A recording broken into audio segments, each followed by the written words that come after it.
राजेश शर्मा को भी देखा होगा। ये एक बहुत अच्छे और बहुत ही उम्दा कलाकार सिर्फ और सिर्फ बड़ी मूवीज में ही देखता आया हूं। तो मेजोरिटी में होती है माइनॉरिटी, वो धीरे धीरे करके वहां पे अपना कब्जा बना। प्रयास अच्छा था डायरेक्टर का, अच्छा उन्होंने अटेम्प्ट किया हुआ है। मूवी का जो प्लॉट है वो तो काफी अच्छा था। Hello friends, I am Shirish and welcome to my channel non stop express. आखिर पलायन कब तक मूवी का करते हैं रिव्यू। तो सबसे पहले मैं आप लोगों को बताना ये चाहूंगा कि इस मूवी में मुझे बस एक ही कैरेक्टर पहचान में आया और वो है राजेश शर्मा। अगर आप लोगों ने बड़ी बड़ी मूवीज देखी होंगी तो उसमें आपने राजेश शर्मा को भी देखा होगा। ये एक बहुत अच्छे और बहुत ही उम्दा कलाकार है। क्योंकि मुझे इस मूवी का जो बजट है बहुत ही कम लगा और इस मूवी का जो प्लॉट है वो मुझे काफी अच्छा लगा, लेकिन इस मूवी में राजेश शर्मा का होना मुझे थोड़ा सा डाउट ये हो रहा है कि उन्होंने इतने छोटे बजट की मूवी में काम कैसे कर लिया, क्योंकि उनको मैंने अब तक सिर्फ और सिर्फ बड़ी मूवीज में ही देखता आया हूं। तो चलिए फटाफट मूवी की जो कहानी है वो मैं आप लोगों के साथ शेयर कर देता हूं, ताकि आप लोगों को बाद में जाकर के कोई तकलीफ या कोई दिक्कत ना हो।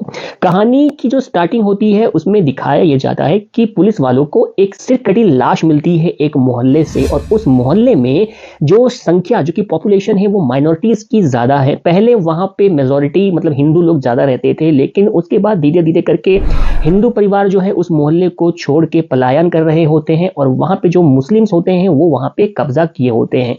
और उसके बाद पुलिस जो है इन्वेस्टिगेट करती है कि ये जो सिरकटी लाश मिली है ये किसकी मिली है। इसमें जो इन्वेस्टिगेशन ऑफिसर होते हैं वही इस मूवी के हीरो हैं। फिलहाल इनको मैंने आज तक इसके पहले ना कभी किसी सीरियल में देखा है ना ही किसी मूवी में देखा है, तो मुझे इनके बारे में ज्यादा पता नहीं है। लेकिन जब ये केस को इन्वेस्टिगेट करते हैं तो परत दर परत जैसे ये ऊपर पहुंचते हैं तो उनको पता ये चलता है कि उसी मोहल्ले के एक बहुत बड़े पॉलिटिशियन होते हैं। इनफैक्ट बहुत बड़े दबंग टाइप के एक बदरुद्दीन नाम का एक वहां का नेता होता है जो कि माइनॉरिटीज के नेता होते हैं, जो कि मुस्लिम के नेता होते हैं। और उसका काम यही होता है कि उस मोहल्ले में जितने भी हिंदू परिवार होते हैं पहले तो वो उनको बहुत सताते हैं, उनको बहुत टॉर्चर करते हैं और उनको मजबूर कर देते हैं कि वो अपनी प्रॉपर्टी अपना घर जो है बदरुद्दीन को कम कीमत पे बेच के चला जाए। और इसी बीच जो है राजेश शर्मा की फैमिली वहां पे रहती है, जिसमें कि राजेश शर्मा, उनकी वाइफ, उनका बेटा और उनकी बेटी रहते हैं। तो बदरुद्दीन जो है उनको भी सेम उसी तरीके से परेशान करते हैं और बाद में उनका जो लड़का होता है वो लापता हो जाता है। जब पुलिस जो है इन्वेस्टिगेट करती है और जब मीडिया भी इसमें शामिल होती है तो बाद में पता ये चलता है कि जो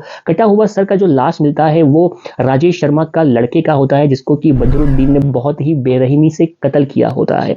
उसके बाद पुलिस जो है वो बदरुद्दीन को हिरासत में ले लेती है और वहां पे इसके बाद एक छोटा सा इंटरव्यू होता है राजेश शर्मा का कि वो बताते हैं वो मतलब कि एक काइंड ऑफ होता है लेसन जो वो देते हैं कि कैसे जो है माइनॉरिटीज जो होते हैं, जहां पे मेजोरिटी में होती है माइनॉरिटी, वो धीरे धीरे करके वहां पे अपना कब्जा बना लेती है और वहां की जो मेजोरिटी वहां के जो हिंदू लोग हैं उनको जो है हटा देते हैं, उनको वहां से वो मार के भगा देते हैं या वो उनको जान से मार देते हैं। और उसके बाद अच्छे स्पीच के साथ इस मूवी का एंड हो जाता है। मोटा मोटी मूवी की कहानी यही है। अगर मैं डायरेक्शन की अगर मैं बात करूं तो प्रयास अच्छा था डायरेक्टर का, अच्छा उन्होंने अटेम्प्ट किया हुआ है। ये नहीं बोलूंगा कि यहाँ पे उनकी कोई कमी मुझे दिखी, क्योंकि मूवी का जो प्लॉट है वो तो काफी अच्छा था, बट जो मूवी का जो प्रेजेंटेशन है वो उतना अच्छा मुझे लगा नहीं। क्योंकि राजेश शर्मा ने तो यहाँ पे पूरा पूरा अपना 10 आउट ऑफ 10 यहाँ पे दिया हुआ है। और मूवी में जो एक्टर जो की इन्वेस्टिगेशन ऑफिसर पुलिस का जो रोल प्ले किया है उनका भी एक्टिंग ठीक ही है, क्योंकि वो एक्टिंग करने की कोशिश कर रहे थे लेकिन उनसे हो नहीं रहा था। लेकिन तब भी उन्होंने जो है कमान संभाल के रखा हुआ था, उन्होंने छोड़ा नहीं है कमान को। उसके बाद डायरेक्टर ने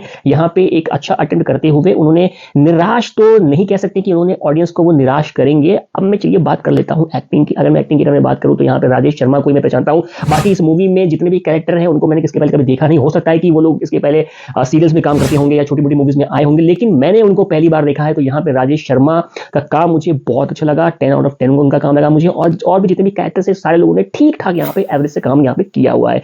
बाकी अगर मूवी की अगर स्टोरी की अगर मैं बात करूँ तो मूवी की स्टोरी में तो कोई कमी मुझे लगी नहीं। मूवी का स्टोरी मुझे लगा कि इस मूवी की स्टोरी में दम है, लेकिन इस मूवी का चूंकि इतना हो हल्ला है नहीं, एडवर्टीजमेंट हुआ नहीं, इनफैक्ट मुझे भी नहीं पता था इस मूवी के बारे में ज्यादा। मुझे भी कहीं से पता चला कि एक नई मूवी आई है जिसका कि नाम है आखिर पलायन कब तक। तो मैंने सोचा कि चल इस मूवी को देख ही डालते हैं, तो देखा मैंने। और अगर मैं रेटिंग की अगर मैं बात करूँ तो इस मूवी को दूंगा मैं 10 में से 5 या 6 नंबर दे देंगे। एकदम बुरी मूवी भी नहीं लगी मुझे, एवरेज से ठीक ठाक से मूवी मुझे लगी। क्योंकि इस मूवी को इतने सारे स्क्रीन तो मिले नहीं होंगे, तो बहुत सारे लोगों को इस मूवी के बारे में पता नहीं होगा। तो अगर आप लोगों ने देखा नहीं है आखिर पलायन कब तक, तो एक बार जरूर देखिएगा, क्योंकि हिसाब से ये एक बहुत ही बोल्ड टॉपिक में बनाई गई मूवी है, क्योंकि हर एक इंसान को देखना चाहिए। क्योंकि जिस तरीके से इसमें दिखाया गया है कि कैसे अत्याचार होता है, किस तरीके से माइनॉरिटीज जो है वो मेजोरिटी पे अपना हक जमाती है, उन पे अत्याचार करती है। और आजकल ऐसा होता भी है, मैंने कई जगह से सुना भी है। बाकी मुझे इसके बारे में ज़्यादा डिटेल में मुझे नहीं पता, मैं ज़्यादा पॉलिटिक्स में ज़्यादा घुसना नहीं चाहता हूं मैं।